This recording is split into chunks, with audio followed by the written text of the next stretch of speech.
We rarely notice the moment we stop being beginners. There is no clear line between not knowing and thinking we know enough. The human mind can be surprisingly poor at detecting its own limits, and this creates a strange illusion. There is a phase in learning where ignorance feels complete, not because we understand everything, but because we don't yet know what we are missing. A sense of certainty about one's ability appears early, long before competence does. And once confidence settles in, it feels convincing. Imagine someone who decides to learn how to cook. At first, the kitchen feels unfamiliar. There are tools he has never used, sounds he is not used to hearing, and rules he does not yet understand. But then, progress begins. He buys a few proper kitchen tools and learns a handful of basic techniques. How to saute vegetables, how to boil pasta properly, how to follow a simple recipe. He tries 3 or 4 dishes and the results are surprisingly good. The food is edible. Friends taste it and say, "This is really good." Nothing goes obviously wrong. At this point, something important happens. He no longer feels like a beginner. Cooking stops feeling difficult. It starts to feel manageable, maybe even simple. Because there is no clear failure, he feels like he knows what he's doing. This is where the Dunning-Kruger effect quietly appears. The problem isn't arrogance, it's perspective. At this early stage, he knows enough to function, but not enough to recognize higher standards. He can tell when food is bad, but not when it's merely average. Human judgment depends not only on what people know, but also on their ability to evaluate what they know. Studies, however, suggest that this self-evaluative capacity is far less reliable than we tend to assume. People often fail to recognize their own incompetence, and this failure follows systematic and predictable patterns. The Dunning-Kruger effect reminds us of something subtle. Ignorance doesn't feel like ignorance, it feels like understanding. This effect describes a cognitive blind spot in self-evaluation. The same skills required to perform well are also required to judge performance accurately. When those skills are missing, people experience a double limitation.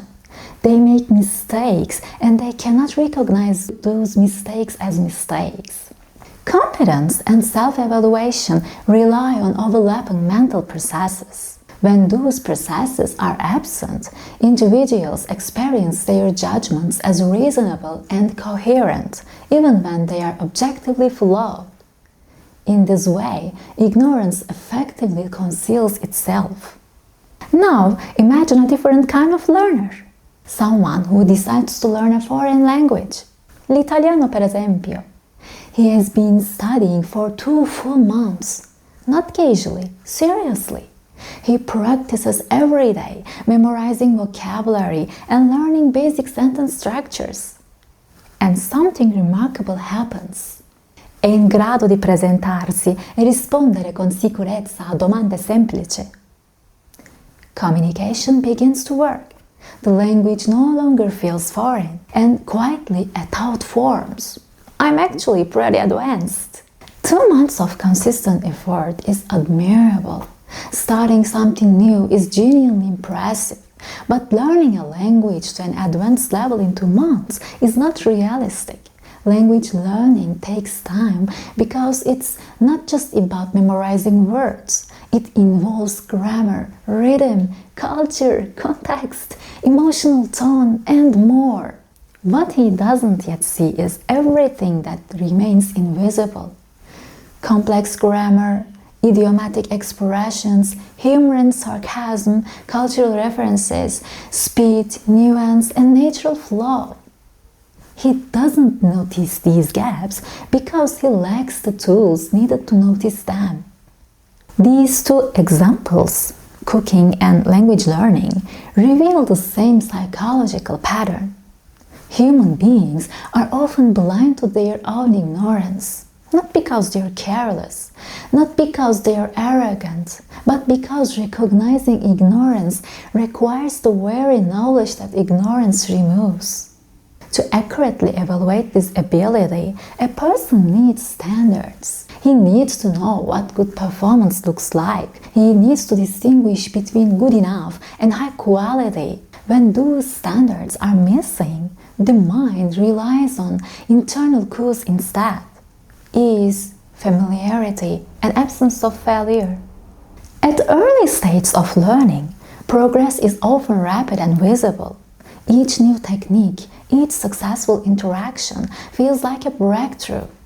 But what is actually happening is this: he is standing on a very small island of knowledge, surrounded by an ocean he cannot yet see. Because the ocean is invisible, the island feels complete. Ironically, confidence often declines after real learning begins. As exposure increases, complexity becomes visible, mistakes become noticeable, higher standards appear. This is awareness. There is also an opposite pattern. Highly skilled individuals tend to assess their absolute performance more accurately, but often underestimate how well they perform relative to others. This does not reflect low confidence. It reflects errors in social comparison. Skilled people assume that tasks they find manageable must be similarly manageable for others. Where competence is lacking, insight is likely to be lacking as well.